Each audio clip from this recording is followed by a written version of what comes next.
ಟಿವಿಎಸ್ ದ್ವಿಚಕ್ರ ವಾಹನಕ್ಕೆ ಅಪರಿಚಿತ ವಾಹನ ಡಿಕ್ಕಿ, ಓರ್ವನ ಸಾವು.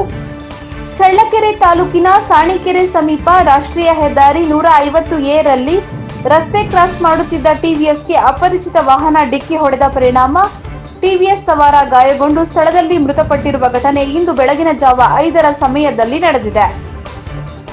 ಮೃತಪಟ್ಟ ವ್ಯಕ್ತಿಯನ್ನು ಚಳ್ಳಕೆರೆ ತಾಲೂಕಿನ ಕಲಮರಹಳ್ಳಿ ಮಜರೆ ಗ್ರಾಮ ಸಿದ್ದೇಶ್ವರನ ಬಡಾವಣೆಯ ವೀರಭದ್ರಪ್ಪ 45 ವರ್ಷ ಎಂದು ಗುರುತಿಸಲಾಗಿದ್ದು, ಪ್ರತಿದಿನ ಚಳ್ಳಕೆರೆ ಮಾರುಕಟ್ಟೆಗೆ ಬಂದು ಸೊಪ್ಪು ತೆಗೆದುಕೊಂಡು ಗ್ರಾಮದಲ್ಲಿ ಮಾರಾಟ ಮಾಡಲು ಟಿವಿಎಸ್ ವಾಹನದಲ್ಲಿ ಹೋಗುತ್ತಿರುವಾಗ ರಸ್ತೆ ಕ್ರಾಸ್ ಮಾಡುವಾಗ ಯಾವುದೋ ಅಪರಿಚಿತ ವಾಹನ ಡಿಕ್ಕಿ ಹೊಡೆದು ಹೋಗಿದ್ದು, ಈ ಅಪಘಾತದಲ್ಲಿ ವೀರಭದ್ರಪ್ಪ ಸ್ಥಳದಲ್ಲೇ ಮೃತಪಟ್ಟಿದ್ದಾರೆ.